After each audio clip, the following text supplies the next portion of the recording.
Good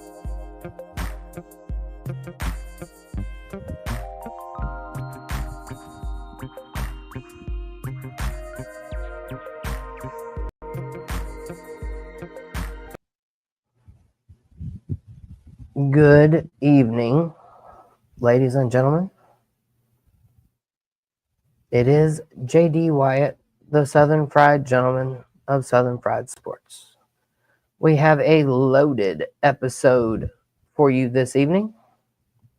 Let me get the intro off the screen.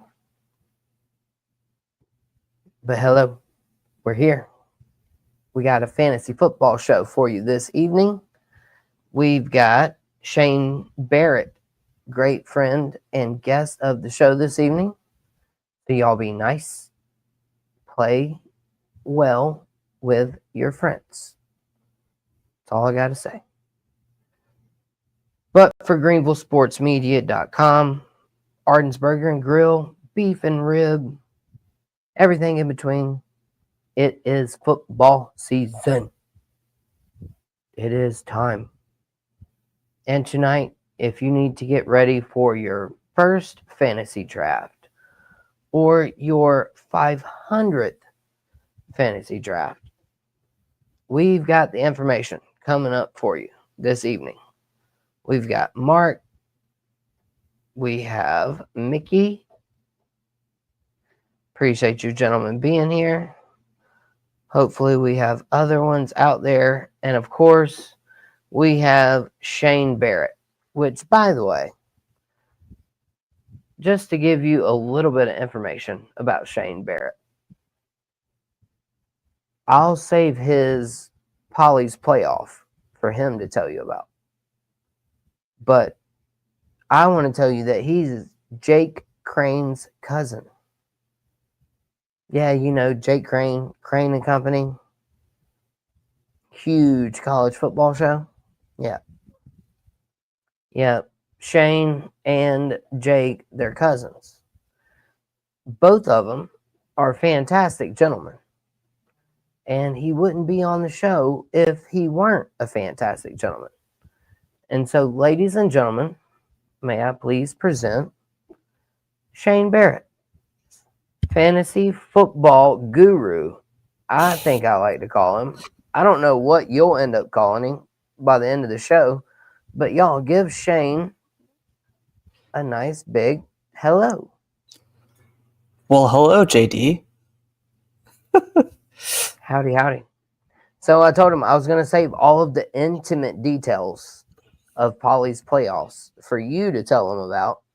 All but right. Shane, if you would, man, introduce yourself to the listeners. We've got Mickey, we've got Mark, and I'm sure we've got a few others out there lurking those comments and questions. Get rolling on fantasy football because that is why Shane is here. But Shane, please tell us about all the good stuff you got going on. Yeah, so my name's Shane Barrett. I now live in Tuscaloosa, Alabama, but JD and I met when I lived in Greenville. And I have worked for a plethora of different websites for fantasy football, doing writing and podcasting and live streams. So last year, JD and I did this for the Wire to Wire Fantasy League, and we're doing it again to kind of help you if you're playing in the Wire to Wire League, or just if you have a fantasy football draft coming up as the season is about to get rolling. So now I am currently the host of a charity tournament called Polly's Playoff. We can talk more about that in a minute. And I am a writer for the league winners for Auburn football. Yes, Auburn football. Very interesting stuff coming out about Auburn football here. And so, yes, all right. So let's break down the show format for everybody. It is Southern Fried Sports. So we're going to stick to my traditional format of Southern Fried appetizers. And then we'll give you a nice big entree. And then we'll give you a touch of dessert on the way out the door. And part of the appetizers this evening, we'll call them the fried pickles. Oh, I lost something here. we'll call them the fried pickles, the appetizer for this evening. So Auburn, you mentioned it. Yeah. What do you think about them all of a sudden going back and claiming all these national titles? I think it has been blown extremely out of proportion. I also, as an Auburn fan who gave Alabama fans crap for the championships that they claimed, like 1973, where they lost in the Sugar Bowl, but still claimed the national title because John's car dealership gave them one vote, national title vote. I think Auburn doing the same thing is honestly just, it completely weakens the argument. Um, but I've seen the argument on Auburn Twitter or X, whatever you want to call it, where if other schools are doing it, then we should do it too, to strengthen the resume and the aura, I guess, of what Auburn is. So I guess in theory I'm okay with it. But I don't know. It just seemed kind of random to do it 2 weeks before the season started. True. And yeah, it's probably been blown way out of proportion, but football hasn't started yet. Dude, So, I need Auburn football to start simply so people will chill out about anything that Hugh Freeze is saying. Or how much golf Hugh Freeze is playing. Exactly. How much golf is he playing, Shane? Is it too much? You tell me. Is it too much? No, I don't care. Jace Matthews committed earlier this week or late last week. I can't remember which. There's another kid that committed the week before, and we're in the running for what's his name? Braylon. Oh, I just forgot his name. But he's a 5-star. I think he's a 5-star safety. It's between us and Ohio State, I know, and then probably a couple other schools. Right. But yeah, that's the funny thing about Auburn. The one that stuck out to me that they claimed was 04, when they were the third undefeated team that year behind, what was it? Oklahoma. It was USC and Oklahoma, I think. And Jason White got smoked in that national championship game, if I'm correct, right? Yeah. Jason White. Y'all remember that guy? I do remember that guy. Wow. But yeah, that was the one that stuck out to me about Auburn claiming all these national championships. And so, yes, you, of course, Auburn, that's your Southern Fried Pickle appetizer for the evening. And I'll give you one more to go along with it, Shane. And for the listeners. Oh, goody. We got Yardstock Lawn Care. We got Mark.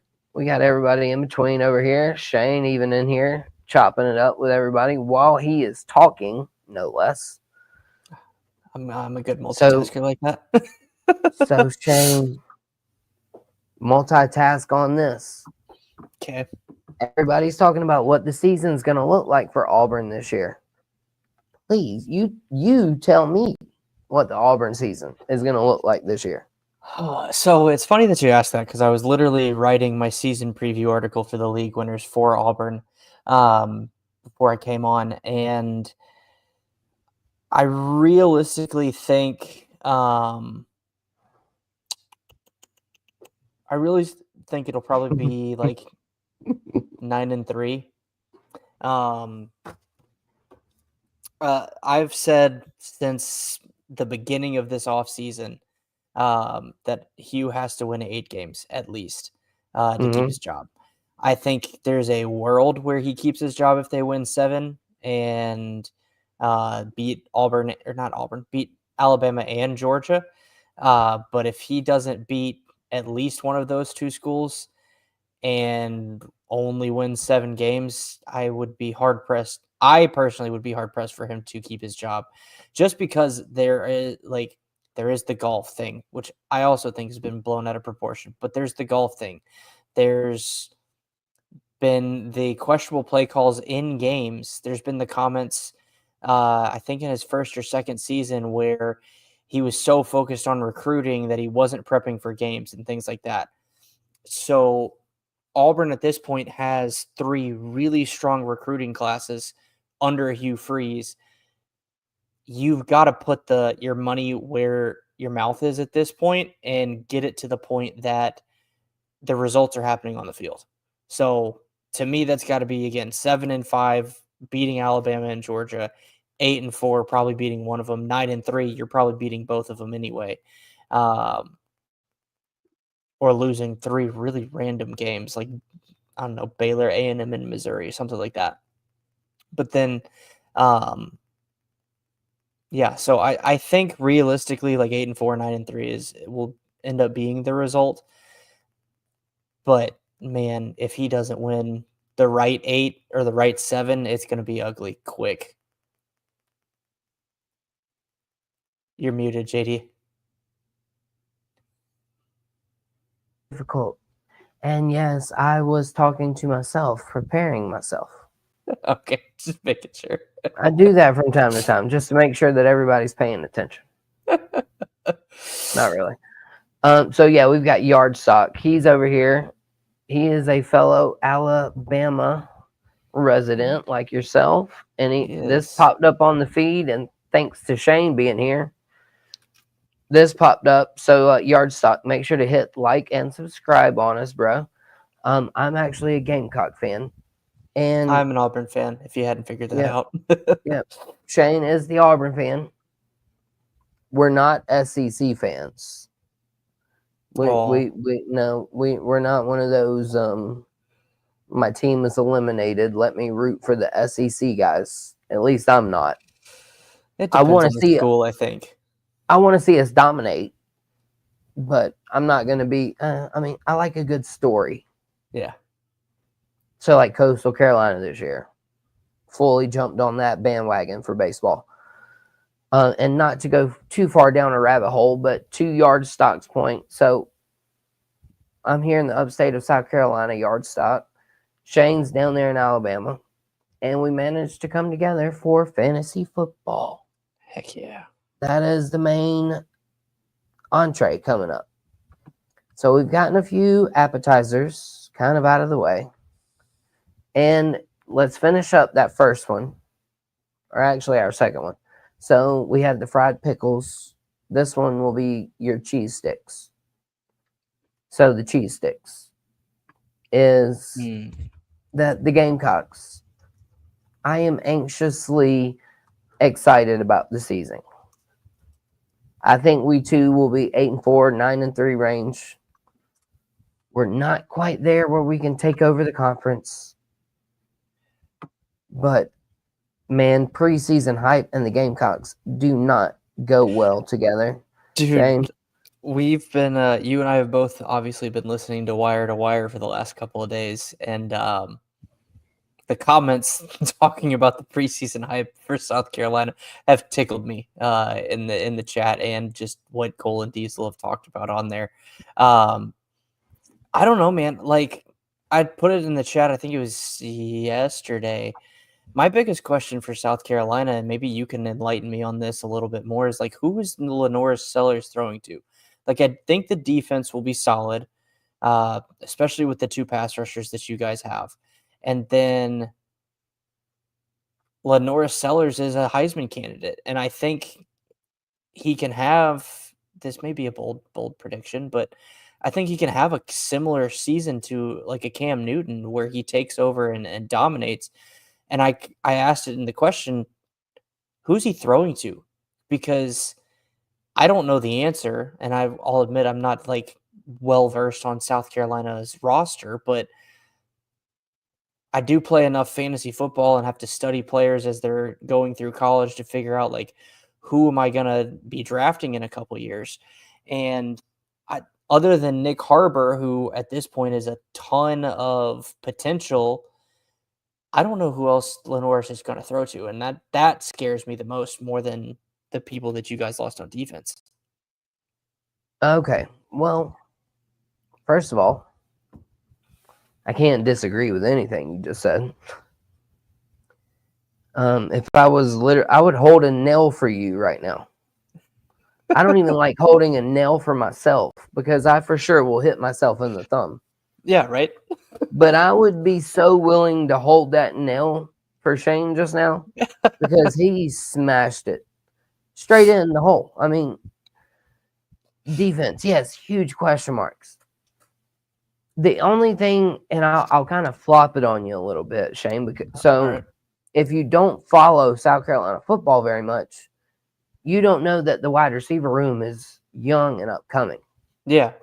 Mazio Bennett, Nick Harbor, as you mentioned, Vandrevius Jacobs, Jared Brown. So all of these guys have to take a step forward, obviously, Yeah.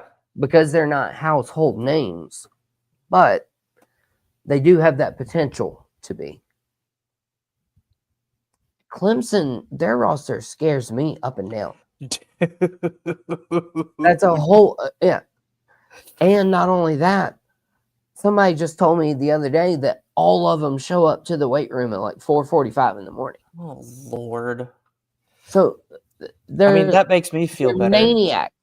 They're maniacs. They are bought in like maniacs. And somehow, though, Shane Beamer manages to do that with his team. I'm more worried about who they're going to hand the ball to. But we heard Shane Beamer say today, I got 4 or 5 dudes. He's like, we're not worried about it. Yeah. He literally today, he said that. We got 4 or 5 that I feel comfortable handing the ball up to. So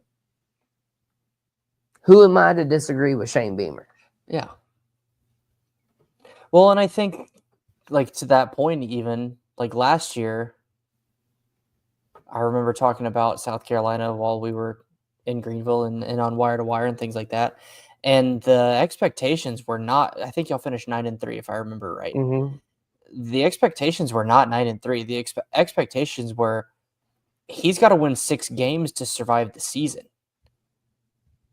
And I think to kind of the point of that is I think Shane Beamer can ultimately rally the guys around him and around Lenoris to win and to surprise us. You don't necessarily have to have the vaunted 5 stars that, Alabama and Georgia and Ohio State get.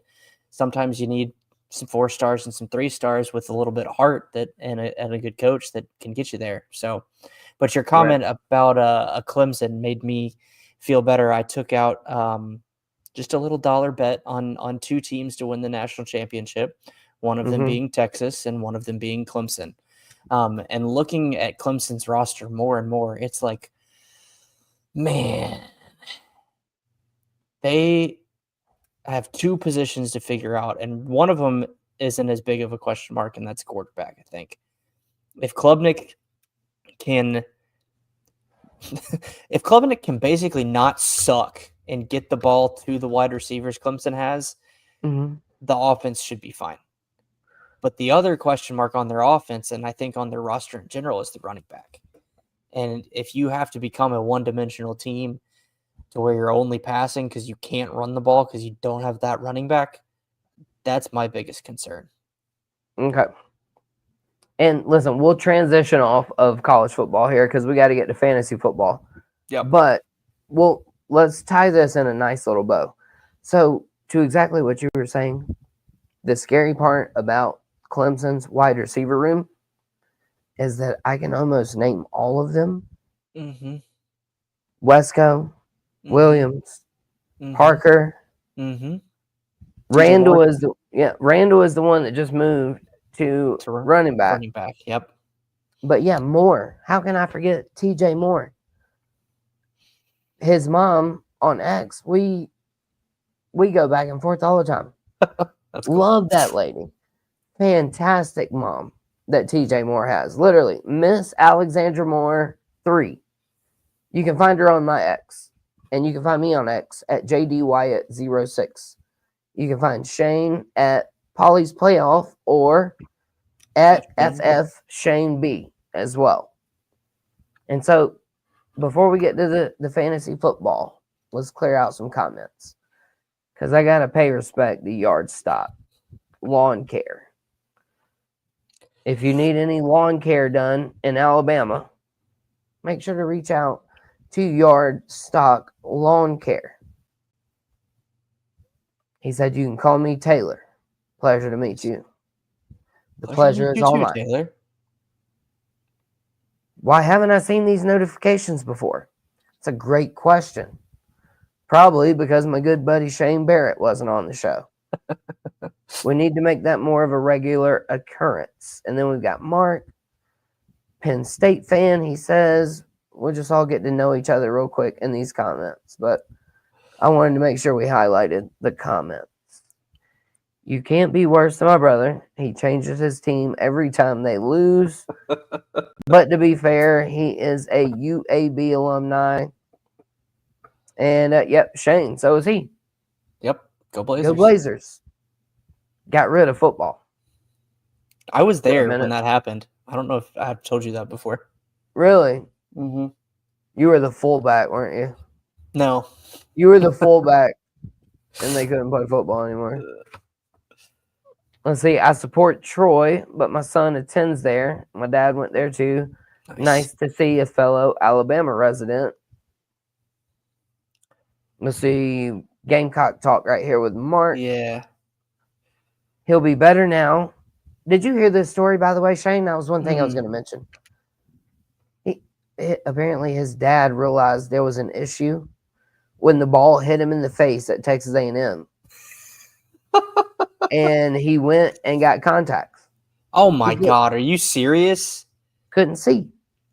Look, as someone who, I mean, you obviously have glasses. I wear contacts. If I don't have my contacts in, you would be blurry on the screen right now. Right. Dude, I already struggle reading the letters on my screen right now. Like, literally. But yeah, apparently his dad noticed it from the stands when Nick Harbor got hit in the face with a ball in the helmet. That's crazy. Let's see. Throw up that last comment from Mark.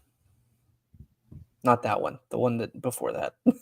Yeah, right. No, I just clicked that. Sorry. Yeah, there, yeah. The one after the... okay, gotcha. Let's see, Mark. That one. I don't know, like... From what I've heard, Mark, I think the hype, if you will, around Klubnik is more cautious than anything. My take or perspective on it is more just the talent around him is almost too high for him not to succeed if he plays anything like he has in the past. Like, I think his ceiling is high enough that he can lead them to a national championship, but I also think his floor is bad enough that they could lose 3 times if he doesn't play well enough. I just feel like he's always been like the next hype thing. Yeah. And him and Garrett Riley, listen, I thought year 1 under Garrett Riley was going to be to the moon for Clemson offense. I wanted Garrett Riley. Yeah. The radio station we've mentioned a few times got called a JV radio station because someone suggested that Shane Beamer wanted Garrett Riley. So that's crazy. But Gamecock fan, we never get what we want. Never. Top 5 coaches, you're not getting any of them, period. Just not the way it happens. You got to hope somebody comes in and does what Beamer does. Yeah. Develops. And you know what's developing? It's fantasy football draft. Yeah. Fantasy football players. We've got Matt Kraft that jumps in. He's a Chargers fan. He says, yo, fam. You know Matt Kraft, Shane. Yeah. You dealt with him. You talked to him. I miss old Matt Kraft. I hadn't seen him in a minute. Yeah, I know. It's been a minute. But he is here now. So, Matt Kraft, fantasy football. Shane Barrett. Let's start off with your very, very, very basics. Okay. If I'm an alien. Okay. And I just came to Earth for the very first time, and you want me to play fantasy football with you, tell me why and how. Okay, so the why is easy. It is a ton of fun and adds a level of competition and fun to watching one of my favorite sports in football. And being able to keep up with players, not just on your favorite team necessarily, but all across the league to see how you're doing in your fantasy matchup. It just adds a level of excitement to Sundays that if you don't play fantasy, you don't get that. So that's the why. And then the how would be find 9 to 11 of your friends, your alien friends, and get them to sign up for a league. It can be on ESPN, it can be on Sleeper, it can be on myfantasyleague.com, it can be on Yahoo. I don't really care. My preferred platform is Sleeper because I think it's the best and it's free. But if you use ESPN, that's fine. It still works. And so set up your league. 12 teams is typical. And then configure your settings how you want to do it. So most rookies in fantasy football are doing a 1 QB PPR, which stands for point per reception fantasy football league. If you become a degenerate like me, or if you want to play in my charity tournament next year, it's a super flex, which means you can start 2 QBs. You don't have to, but you can. And it's tiered PPR by distance. So as you fall into the hole of getting more into fantasy football, you'll find yourself, at least if you're like me, joining leagues with different settings and different options on how to play. And that's the other thing that I think is great about fantasy football is you can play however you want to play. You can play just touchdowns. You can play standard, which is basically just yards and touchdowns. You can play PPR. You can play half PPR. You can play tiered PPR. You can play 1 QB. You can play Superflex. If I'm talking too fast, just tell me, JD. You can No. You're rambling them. You're good. Let me stop you though, real quick. Yeah, hit me. Real quick. You said people can play just touchdowns or just that, and like y'all. How bland would that be, dude? I haven't seen a league like that in a really long time. But like when fantasy football first came out, that's all it was touchdowns. I mean, what do you do? Draft like one player? No, you would still draft a full team, but if you don't, so if my offensive guard didn't score a touchdown, I don't get any points. Well, yeah, but you wouldn't draft an offensive guard anyway. Right, but that's what I'm saying. How did this work? It just seems like chaos. It can be. Yeah, like fantasy football is chaos. And so, Shane, continue. We points per reception. Yep. You threw out another crazy phrase. What was it? Tiered PPR. So I'll explain that as best as I can. So in Paulie's playoff, my charity tournament, it's tiered PPR by distance. And so what that means is you would get points for, let's say you get an 11-yard reception. You would get 1.1 points for the yards, and then you would get an extra point because it's 10 to 19-yard catch. Let's say you have someone score a 23 or get a 23-yard catch. You would get 2.3 yards for the catch.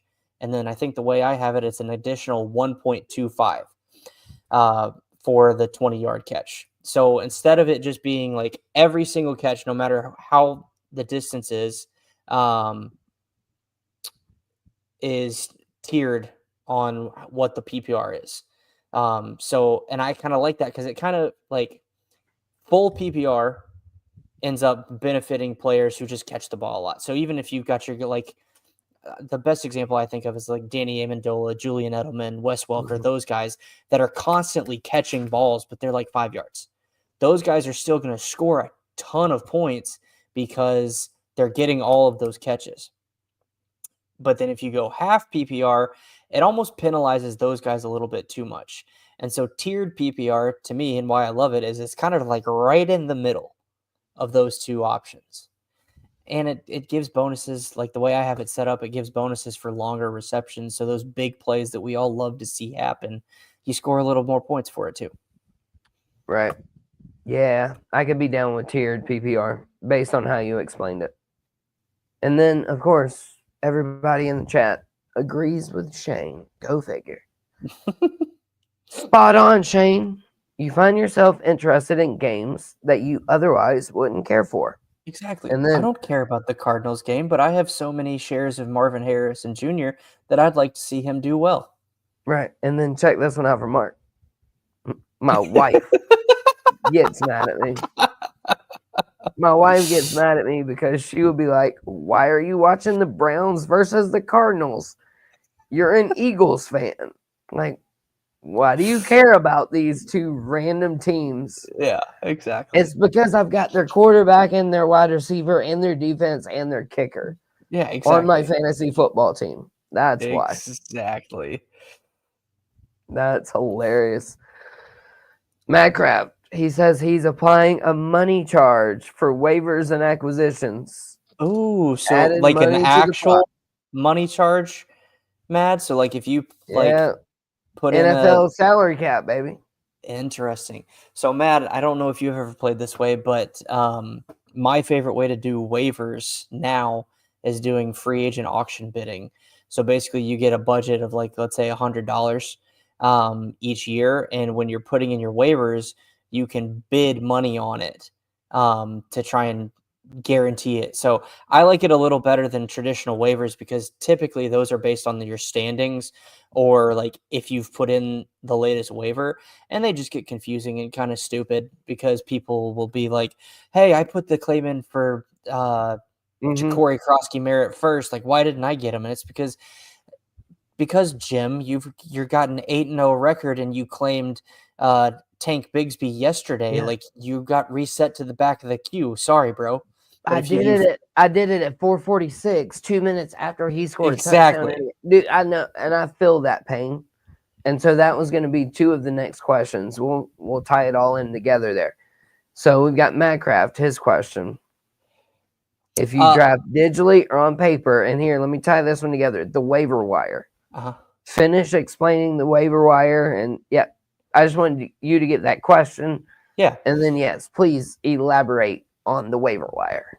So, Matt, I have only actually done one in-person paper draft. And it was last year actually in Greenville before I moved, and it was a ton of fun.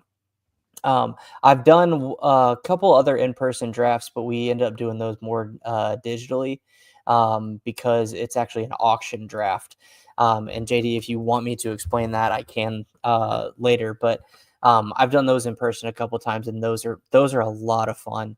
And then as far as the waiver wire goes, typically what you're going to see is everybody drafts, and then a random waiver wire kind of gets assigned. I think it's probably inverse of the draft order. So whoever had the 12th draft pick after the draft is going to have the first pick of the waivers. But then once the season gets on, what typically happens is it's based on your record. So if you go 0-1 in week 1, you're probably going to have a higher priority in the waiver wire. And then as the season continues, like you get to, let's say, 4-6, and everyone else is 5-5 or 6-4, 7-3, different things like that. Your waiver wire priority will be higher because your team sucks. Sorry, just the truth. And I don't. That way works. Like that's the traditional way to do it. It works. Like it functions. It serves its purpose. But the free agent auction bidding is, I think, the way to go. I like that idea. You get a budget that starts at the beginning of the year, and you can go in, and when you're putting your waiver bids in, you can add a couple dollars or like. So I'm in dynasty leagues, which basically you keep your team year over year and you just draft rookies. And one year, a manager accidentally dropped Denzel Mims, and this was when he was still relevant, if that tells you anything. And so then there was a giant trade frenzy within the league to acquire more free agent auction bidding money.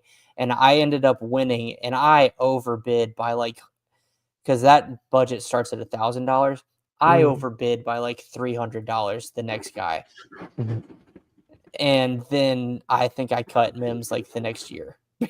So it was Oh a my goodness. complete waste of time. But yeah, free agent auction bidding I think is a lot of fun. I would be down for that. Like if I were in a league where it's like serious, you know what I mean, cutthroat, like, yeah, because I got I love working the waiver wire, It's and the best way to win. I got messed up by it so much though, because I would be winning, but I would be the first one to recognize these players, like, and I can't say the first one because if I were, I would have gotten them sooner. Yeah. So, but the waiver wire, man, that son of a gun works me over every time. We got Mark. Let's see. My first league, we drafted all skill positions and then drafted defensive players as well. Yep. So Mark, I'll tell you what. Yeah, let's get that question out of the way too while we're here at it. So that mark is called an IDP, or individual defensive player. And I honestly love playing in IDP leagues. I think it's Travis Hunter.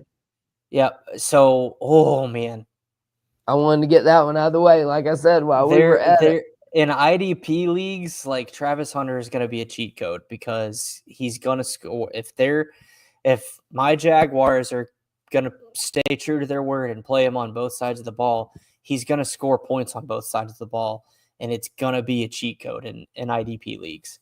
So I like IDP because, again, it just gives, like, I like anything that can give you more opportunity to score points, except kickers. I hate kickers.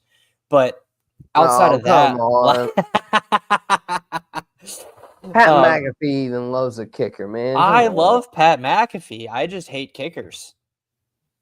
I mean, they're they paid will mess millions you up. of dollars to kick and a they'll ball mess you up through the uprights. And I'm not saying I could do it any better. I did play soccer, but I was not accurate. That's why I played goalie, and so I could use my hands.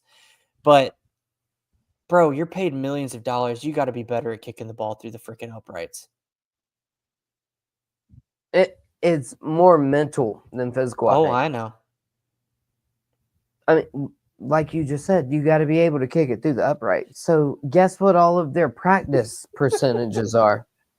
They're probably 100. 99. Yeah. 98. Like, they're grading out. But yeah, lights on, TV, millions of people watching everywhere. And you got your chance to go to the Super Bowl? Yeah. Man, that's a different question. Let's see here. Matt Kraft. The idea is that non-PPR benefits running backs and minimalizes wide receivers, while full point PPR benefits wide receivers more than running backs. Yeah, I'd agree with that for the most part. I prefer PPR leagues. I will say that. I do. Me too. I don't play. So non-PPR, ironically enough, people call that standard.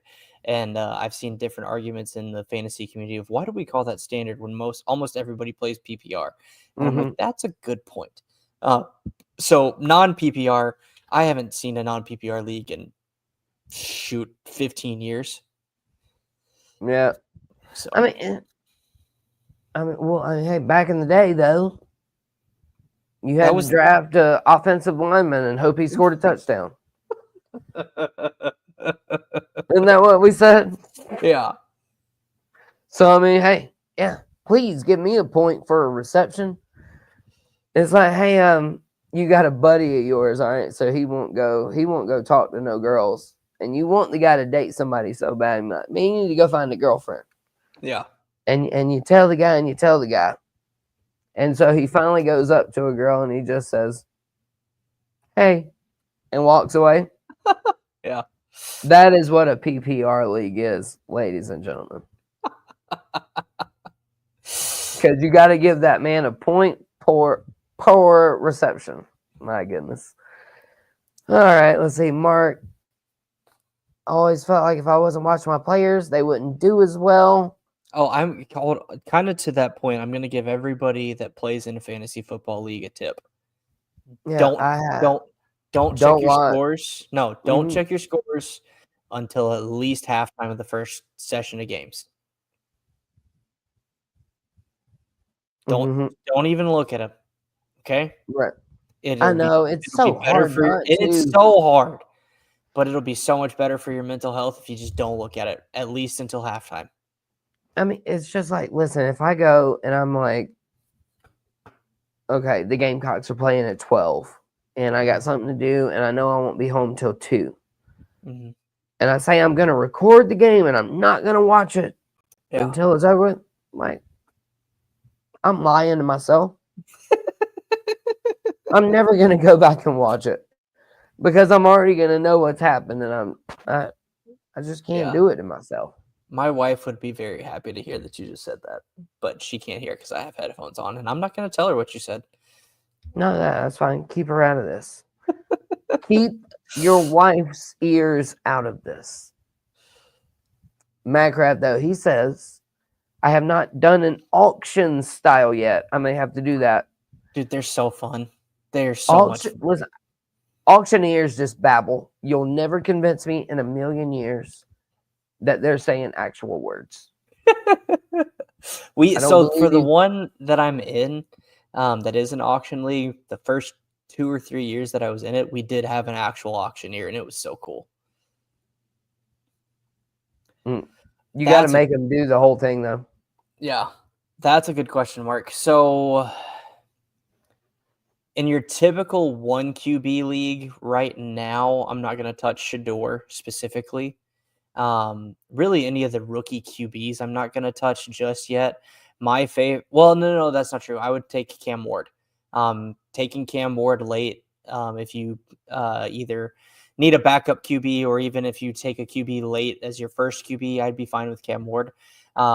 But Shador and Jackson Dart, I would be willing to wait and probably just pick up off of waivers in a 1 QB league.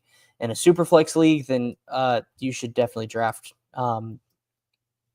probably both of those guys. And then again, as far as just rookies in general, not necessarily just quarterbacks, you've got to consider Ashton Genty. I'm not as high on Omarion Hampton, but he's going to get drafted probably in the first couple of rounds. I think the hype on him is way too high, personally, but that's just because I've also been a Najee Harris fan for a while. Najee gets hated on, and I don't understand why. Like, yeah, he's inefficient, but he's going to score you fantasy points. And then Travion Henderson, good lord, he's someone that I definitely want on my team if I can get him. And with Quinshawn Judkins, it's kind of a toss-up right now. I think the talent is absolutely there and the opportunity is there, but he's got to get signed first, so he's actually on the team. Rookie wide receivers, I think there's 2 that I would consider right now off the top of my head, and it's Ted McMillan in Carolina and then Emeka Egbuka, Mm-hmm. especially with the injuries that are going on in Tampa with Jalen McMillan out for the season. Chris Godwin's still coming off of injury. Emeka is someone that's flying up draft boards right now, and I liked him before the draft. Like, I really, really wanted Emeka in a home league dynasty, so I like Emeka a lot. Actually, Madcraft, to address this comment, I don't anymore. There was a point in the last 5 years where I was in 30 plus leagues, but that includes dynasty and redraft. I couldn't handle that anymore. It got out of control. It was like a full-time job almost, trying to put waivers in, set lineups by like Thursday, and then double check my lineups by Saturday for all the games. It was insanity. What do you mean it was almost like a full-time job, bro? 37 fantasy football teams. Listen. Oh, I could blow And your mind, JD, with imagine, some of okay, the leagues I was in. imagine an hour per week, or an hour per team. Oh, I wouldn't spend that much time. Uh, um, Well, I mean, no, you're okay. So you're just so good at it, you don't have to spend that much time. And then No, probably it was more it was of probably I copy didn't and have the paste. time Copy that and paste. I was like, okay, do I have anybody injured? Okay, get the injured people out, get people in to replace them, move to the next league. And I'd have to like double and triple check, like to make sure I got all the injured players out. It took way too long.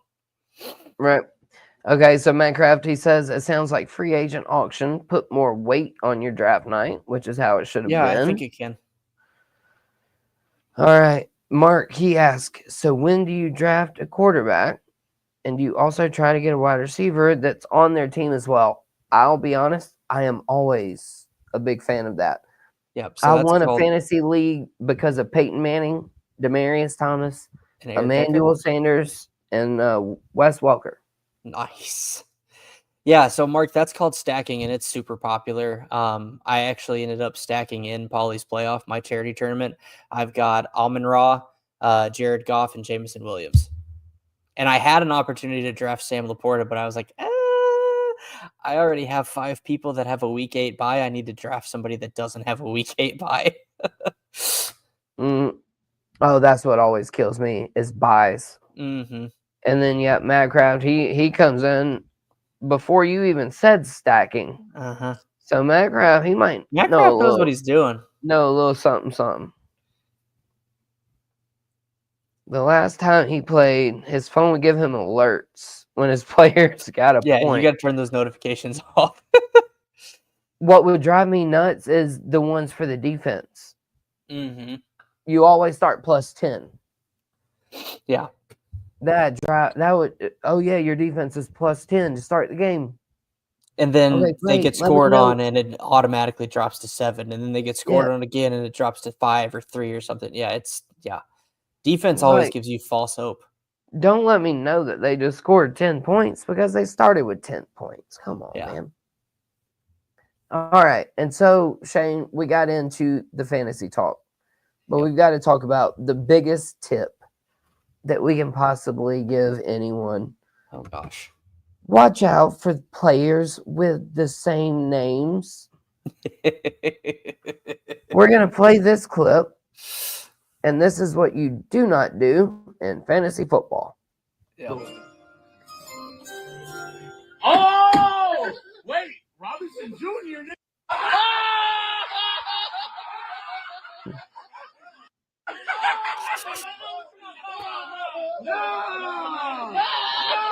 He like, can I get a do-over? Y'all, can I please get a do-over? Like, yes, you know what I meant. You can get a do-over, but we're going to absolutely roast you for the rest of your life. He accidentally drafted Brian Robinson Jr. of the Commanders when he, of course, meant to get notorious Bijan Robinson, who is not a junior. No. From the Atlanta Falcons. It's hilarious. There's another charity tournament that I've played in the last 5 or 6 years called Scott Fish Bowl. And it's way bigger than mine. Like, I think 40 or 50,000 people signed up and like 3,000 to 5,000 get in. Like, it's crazy. And a few years ago, someone drafted Matt Barkley instead of Saquon Barkley. Oh my goodness. My goodness. Okay, so speaking of Barkley, here, let's do this favor for everybody real quick. This is not fantasy football related. Let me see if I can find it. Go to X. Oh gosh. Let me see if I can find it. So Barkley's confused. Robinson's confused. Alexa, however, very much not confused. Oh gosh. When it comes to one Matt Leinart. Have you seen this? No, I have not. But if it's bashing Matt Leinart, I'm gonna love it. Excuse me. Let's see if I can find it. Oh man, it'll be great if we can. I'm gonna work on that. While I do that, here, let's get Mark. Do you play fantasy like FanDuel? Do you do prop bets and stuff, Shane? I do play occasionally play daily fantasy. I've won a little bit of money because I changed my strategy on how to win money. So what I would recommend for that is either create or join like a $1 contest with only 3 people in it, and then draft your team in those, and your odds of winning are a lot higher. And so I do that occasionally. And then prop bets, yeah, I love picking prop bets. I don't know if I mean I've won some money there too, but I don't know how good I actually am because I get a little over my sticks when actually trying to fill it out, and I'm like, oh, I've got this free pick. Let me pick 4 others so I can try and win more money. When really the easiest way to win money is take the free pick and then take something that you feel is basically a guarantee and then bet on it. So. Right. Understood.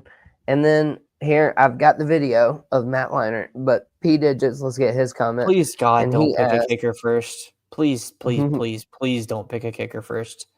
He Pick a knows kicker better. last. We got Keith. He is subscribed and will be tuning Let's in weekly. go. Much appreciated. Oh, okay. Hold up. Time out. Brian 7, he wants a mock. Okay, I'll give you one. Give me 1 minute. We'll get you one. Let's get this Matt Leinart video though, real quick. And I'm then intrigued. Oh gosh. we'll get you your mock draft, Brian. All right. So Matt Leinart being abused by Alexa. Alexa, here's Matt Leinart. EliteSports.com. Matt Leinart was a Heisman Trophy winning quarterback at USC and a top 10 NFL draft pick, but his pro career didn't amount to much. Really? Did y'all hear that? That's incredible. Matt Leinart was a former Heisman winning quarterback, top 10 NFL pick, but his NFL career didn't amount to much, said Alexa to Matt Leinart's son. My goodness. That was incredible. That, y'all, I pray I never get roasted by Alexa. Alexa, what is Southern Fried Sports? It's this ridiculous nerd who thinks he has interesting sports takes, who got cooked by everybody on the internet and no one subscribed. That's not true. You got a new subscription tonight. Sincerely, Alexa. Oh man, I'm dead. That's funny. All right, so Brian, he wants a mock draft. So Shane, I'll let you start talking. Okay. Let's go position round your picks. Like, say you're 1.4. Mm-hmm. Go for it. Who are you drafting? Name some Okay. players. Well, at the 1.4, I'm going to assume that 3 of these 4 guys are off the board, and it's Jamar Chase, Justin Jefferson, Bijan Robinson, and Jahmyr Gibbs. So at the 104, I'm taking whichever 4 of those guys is left. I think those 4 are probably your top 4 options. And then, like, if we want to throw in a couple others, I think CeeDee Lamb could be considered at 104. I think Saquon Barkley could be considered at 104. If you're extremely risky and do not care about risk, I think CMC could be considered at 104. Because if CMC is healthy, like, he's a top fantasy option always. The problem is Yeah, but I'm not how going healthy is he for going it. to be? I think. I'm not Yeah, I think either. he's But cooked. like, if you are not like, if you don't care about risk, then I wouldn't fault you for it. Right. So that's probably some players I'd be interested in taking at the 104. All right. And so let's get. I've got a simulator pulled up Okay. just for Brian. I'm going to pull it up on the screen. I've got it listed as all. Okay. I mean, it's basically. Look, I I so said with that, 104 and it put me at 104. So that's weird. so I would take Justin Jefferson there. Right here. Yeah, and it's got Chase, Barkley, and Bijan off the board right here. Interesting. So I'd be so you're I gonna would take probably Jefferson. I would take Jefferson, but I would be cool with Jahmyr Gibbs too. Oh, this is cool. Yeah, I mean, we can literally. All right. Oh, Let me scroll up though, because I want to see who all just came off the board. Yeah, So it looks I had like no idea I could Lamb- do this. Who knows? So Lamb, Lamb came McCaffrey, off at Gibbs. 5, and then There's Gibbs. McCaffrey. I told you. Derrick Henry, I like that. Nakua. I was They've listening to a even got podcast. names. Listen, this thing's even got creative names for them. That's awesome. Kuppenheimer. Like, That's it's even got cool names. If you want a Najee, my lover. Heart-shaped Bo Nix. I love that. The Sea Deep State. New Kids on the Brock. They've even got cool names. Wow, that's crazy. really high for Drake London, I think. That at 112 is extremely high for Drake London, in my opinion. What about Genty? I'm fine with that. He's going to get so much volume in that offense. Yeah, I think so too. JT, I'm cool with there. I like BTJ, obviously. But all those guys they took before Amon-Ra is a crime. Nico's good there. AJ Brown's good there, even though he's hurt. Bucky's a little high. Not going to lie to you. That's a little high for my taste. I like Bucky a lot, but that's a tiny bit high. Achane is high. Injuries. If he can stay healthy, man. Yep. Golly, if he can stay healthy. All Brock right, so Bowers at I'm 2.08. so good with that. It's not even funny. All right. So who All right, are we taking here? 209. Scroll down for me a little bit. Let's see who else we got here. Oh, excuse me. That's listed. Oh, as it's just giving you all. suggestions. Yeah. Yeah. Hold on, right there see if I can above get over the draft here. for Josh Jacobs. Switch it from click on suggested players to your right. Yeah, right there. Yeah, that's it. That's what we're on. Click on just your top ranked players. Yeah, that works too. There we go. Yeah, it was the same one we had. Josh Jacobs, George Does it only give you Kittle, those Chauncey. 4 options? Yeah, right Interesting. now. I mean, I can pick whoever, but Yeah. it's just making me have to like search them. I don't have my phone. I think I would take Ladd here, maybe. Yeah, I like Ladd. Josh Jacobs. I mean, he's I'm not 47%. I would not do that there. Click on running back for me.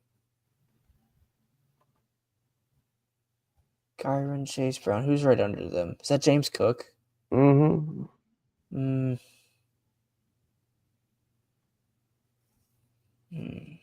Our first pick was Jefferson, right? All right, scroll back up to wide receiver for me.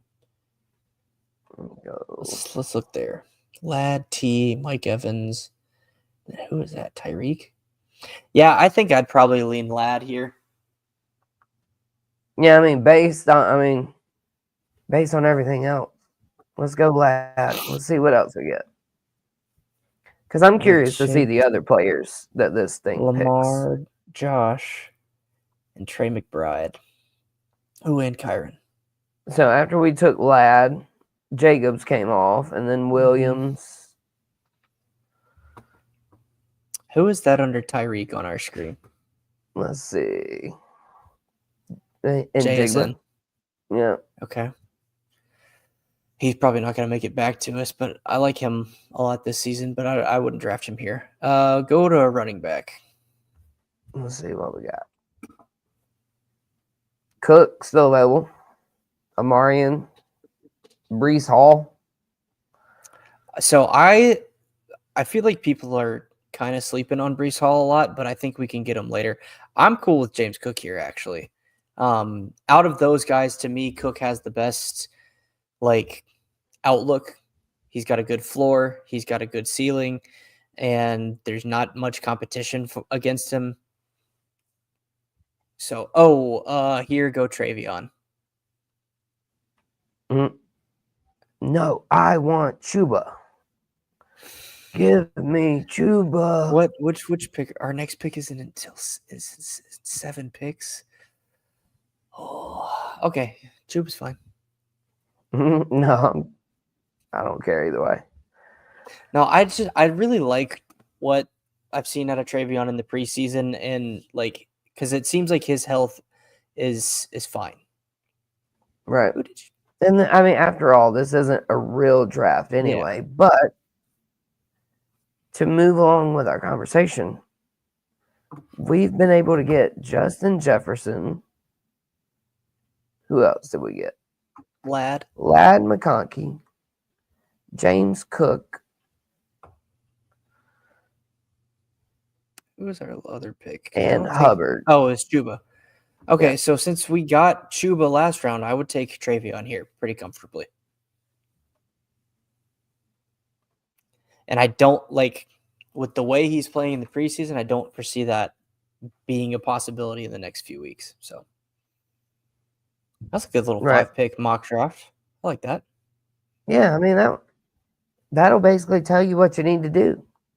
Mm-hmm. In addition to all the advice we've given you so far. Yeah. Gamecock Chuck, he asked P Digits, what you got against kickers, bro? I've got I'll be hating on the kickers. I hate on the kickers. They miss kicks when they shouldn't. They're paid too much. And kicker could run a fake kick, fake field goal, and throw an interception, and you get penalized for the interception and lose by 2 points. True. And it Very sucks. true. It's stupid. And I know it's part of the game, but it pisses me off. Mark, he asked, would you shy away from Jefferson? I accidentally removed it too quick. Would you shy away from Jefferson without knowing about J.J. McCarthy? No. And here's why. I don't even know who the Vikings backup is in case JJ is either not good or gets hurt. One, Justin Jefferson's too talented for quarterback to actually matter.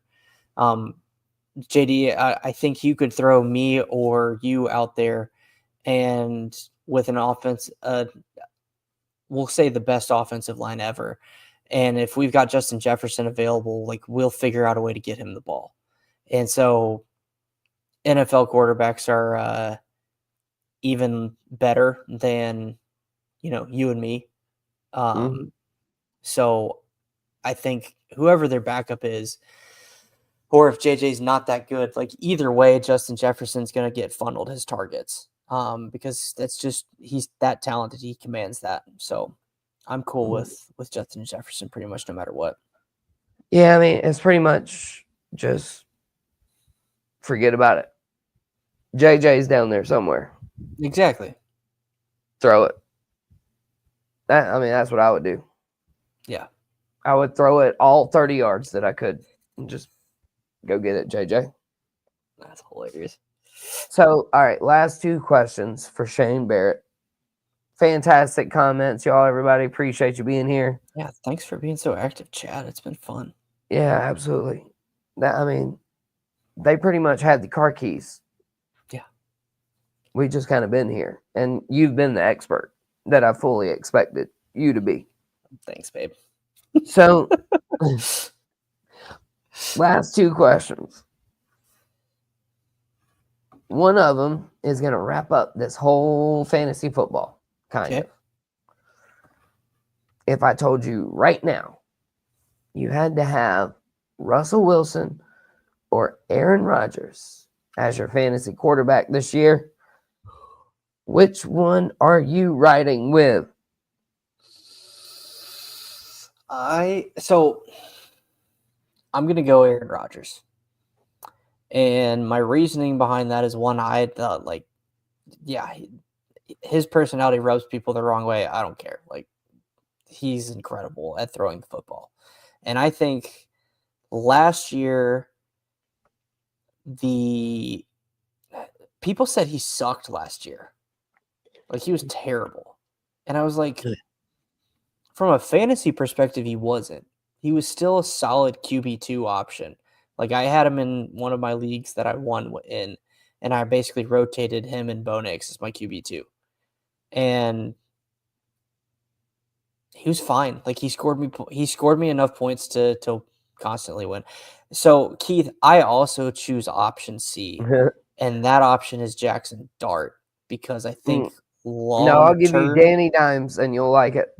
Oh God, no, thank you. But ultimately, the real reason I chose Rodgers is the backup option. Like, the Steelers went all in on getting Aaron Rodgers because otherwise their quarterback was going to be Mason Rudolph.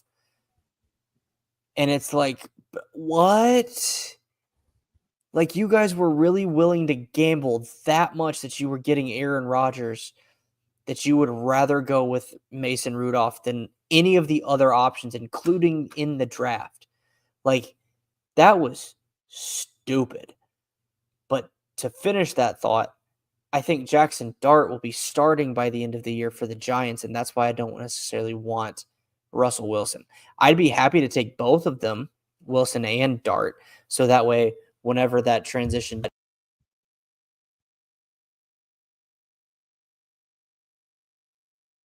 Oh.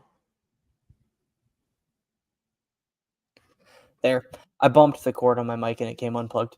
No, you're fine. But I think it's no slight to Russell Wilson. I just think as a whole, the Giants aren't going to be good enough to make it into the playoffs. And so at some point, you've got to let Dart get in there and get experience. Yeah. But I also, well, I'm fine with that Hopefully. too, because I'm also in the camp of like, don't start your rookie QBs if you don't have to. Like, we've seen it time and time again. They're where wrecking you them. Start them Wrecking them all. way too early and they fall apart. And I don't know why people don't understand that if you sit them for a year and then start them, they're going to be so much more ready. Aaron Rodgers, Patrick Mahomes. Heck, you could, I don't want to, but you can throw Jordan Love in that conversation. There's someone else that I'm completely forgetting that's like glaring. But like, Peyton Manning was my favorite player. I desperately wanted the Colts to draft Andrew Luck and let him sit for a year. And I Did know Jalen sit for a year? did Jalen sit for a year? Yeah, I think he did. With I don't know if it was a full Nick year, but Foles or somebody. no, Wentz was the starter. It was Carson Wentz, and then Jalen took over at some point. I don't know if it was a full year, but he did sit. Yeah. I don't think he came right in and started. Yeah, I don't think so either. But yeah, it's a beautiful thing. Everybody forgets Patrick Mahomes sat. Like, he didn't just come in and start winning Super Bowls. Yeah. Mark said, and I think this was about Rodgers, that he had 28 touchdowns and only 11 interceptions, and that's still a good quarterback. I think that was Rodgers, and I agree. Like, that's what I don't understand is like people talk about Rodgers like he threw 10 touchdowns and 50 interceptions. Like, no, he still was solid enough, especially for fantasy purposes, that I think he just gets hated on because of his personality. I could have threw Joe Flacco into this conversation. Thank you, Keith. I would take Flacco. I forgot about Joe. Old Joe. I would take Flacco, honestly. It probably wouldn't be pretty, but you'd probably get 4 touchdowns and 3 interceptions. Yeah. Per game. Right, points are points in fantasy football. Yep, exactly. All right, and so so that was the Southern Fried entree this evening, fantasy football, and the dessert is tied into it. So Shane, I must ask, what's the craziest punishment that has been for the last place finisher in a fantasy football league that you have participated in? So the auction league that I'm in, the loser has to wear a goat suit and sing the national anthem at the draft. And it didn't happen this year, but like last year, the loser had to do the milk mile, where they run a mile and drink a gallon of milk. No. And then in previous years, we've done like the fire chip challenge or whatever it's called. So, yeah. But and the best part is that it's all done in a goat suit. Right. Okay. Well, let me go ahead and promise you this right now. Number one, it would take me an entire year to drink a gallon of milk. And run a mile. It would take me even longer to run the mile. So that could not be my punishment. I don't do milk. I don't do miles. I'll run some sprints. That's hilarious. I can't do the 40 no more. I'll do like a 10. But nope. 10-yard dash. You are not catching me drinking no milk and running no mile. No. Mm-mm. So much no. Keith, Mark, anybody? Y'all got any more fierce punishment than that? I would rather eat No, Keith. 18 tomatoes. Our draft is in August and it's in North Carolina. Yeah, So you're in a goat suit. It's 90 degrees. It's humid. You're running a mile and you're drinking a gallon of milk. Nope. Mm-mm. Nope. I quit. My safe word is banana. Banana. Like, nope. Mm-mm. Jesus. Not happening. Family show. Eyes up here, everybody. Man, this has been fun. Yeah, I agree. Shane, you got any more parting advice or parting wisdom to share? First and foremost, in your fantasy leagues, have fun. Second, know your settings so you know how to draft. And 3, if it is a 1 QB, wait on quarterback. You don't have you can take Josh Allen, Jaden Daniels, Lamar Jackson in the first 3 rounds roughly. But you can also get Dak Prescott, Brock Purdy. Yeah, and your team would suck. No, because those guys will still produce. Yeah, but Dak Prescott suck. Cowboys suck. Not for fantasy. True. Oh, yeah, true. So we don't care about the team record. I If know. you're putting up fantasy points, I don't care. You can go 0-16. Give me those 15 fantasy points, baby. Yes, please. It's so weird. It's like I don't even care if they win. Just let my fantasy player get a touchdown or 2. Yep. Or hey, I got the kicker. God, they scored a touchdown. I wanted a field goal. Yep. It's so weird the things that fantasy football will make you do. Make you cheer for, right? Like, no. They scored a touchdown. I wanted a field goal. Like, Yeah. and what's crazy, it'll make you do it for your own team. Mm-hmm. If you're in the championship, think about like me as a Panthers fan. Mm-hmm. I'm in the championship. And I'm like, oh yeah, I need Carolina kicker to kick a field goal. Bryce Young throws a touchdown and wins the game. And I'm like, no. Yeah. I'd be crying because I'm going to have to drink a gallon of milk and run a mile. Golly, I can't do it. What else you got, Shane? I think that's Any it. individual players? How about that? Any individual players to keep your eye on? Yeah. We can. I'll do that real quick. I'll go position by position too. So like, I mean, I'll just give you my favorite players, honestly. Like, because at least for quarterback, Baker Mayfield and Bo Nix, like both those guys are going to produce for you at the quarterback position, and you don't have to draft them in the first probably 3 rounds. You can probably get Baker and Bo in the 4th or 5th round. So if you don't listen to me and draft quarterback late, you can get one of those guys. Running back, man, there's a lot of options this year. If you're talking at the top of the draft, I think Bijan or Gibbs are great options. I think Jonathan Taylor is being slept on a lot. And same with Breece Hall. So those are some guys that I think you can pick. For the Jaguars, like their backfield, I have no idea. So I'm kind of just trying. I'm basically diversifying between Travis Etienne and Tank Bigsby. I think Bajal Tutin, his hype has been completely overblown because he's fast, and I think it's going to ultimately come down to Bigsby or Etienne. Etienne has also been rumored as a trade candidate, but I don't know if that's actual like reality. Wide receivers that I like, I really, really like Matthew Golden out of Green Bay, the rookie. He's someone who I've drafted a lot this offseason. Who else?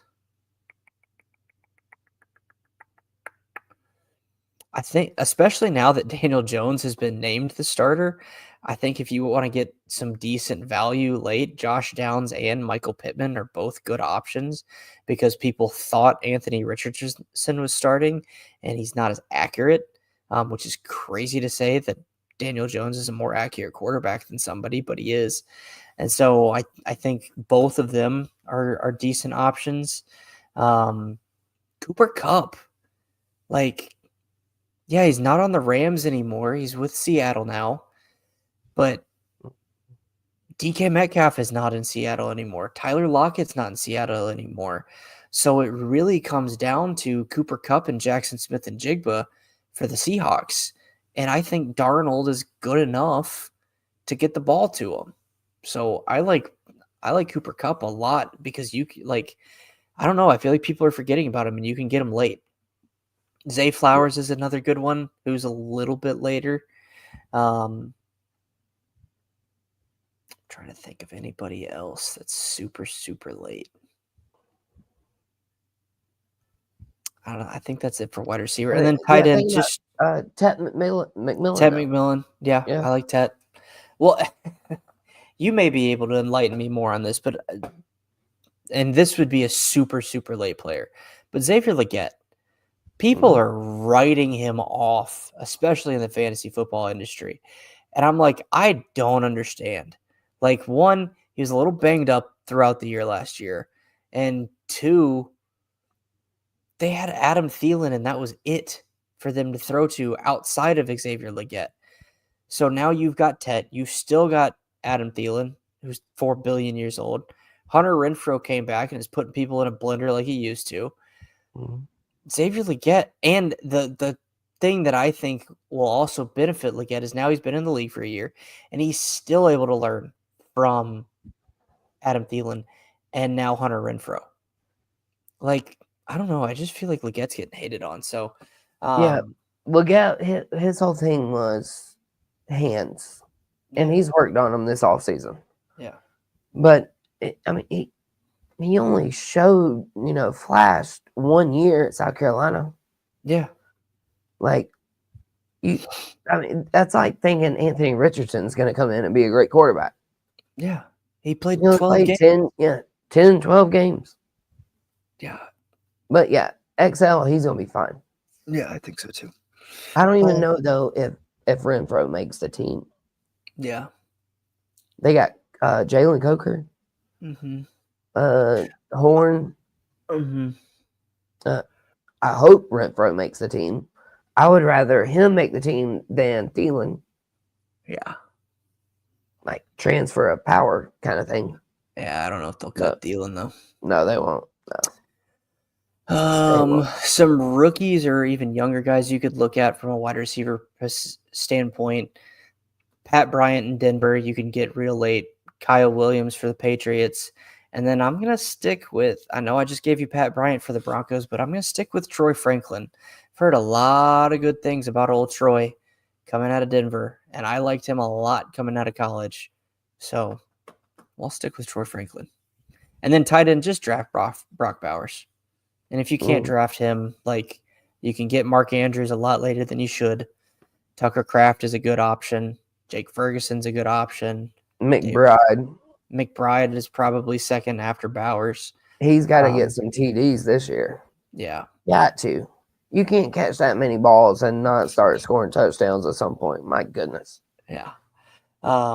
The rookies, I think Warren or Loveland should be good. Loveland's got a little more competition to deal with than Warren does, but Warren is also dealing with the fact that Daniel Jones is his quarterback, and I don't know if Daniel Jones is talented enough to get the ball to 3 players. So one of those 3 that I mentioned will probably end up sucking, but I don't know who it is yet.